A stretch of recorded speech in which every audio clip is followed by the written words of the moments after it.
Мы отмечаем не только 100 лет нашему университету, мы отмечаем столетие формирования интеллектуальной Беларуси.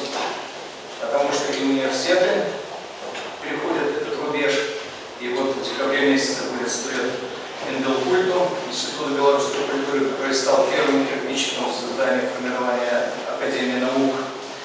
Это говорит о том, что Беларусь, наша Беларусь, должна формироваться в целом как страна интеллектуальная. 150 сотрудников и выпускников Белорусского государственного университета стали академиками, членами, корреспондентами нашей Академии наук. 150. Это очень немало. Я увидел, насколько важна роль университета как кузницы научных кадров, когда работал руководство Академии наук. Так вот, целый институт мы получаем ежегодно.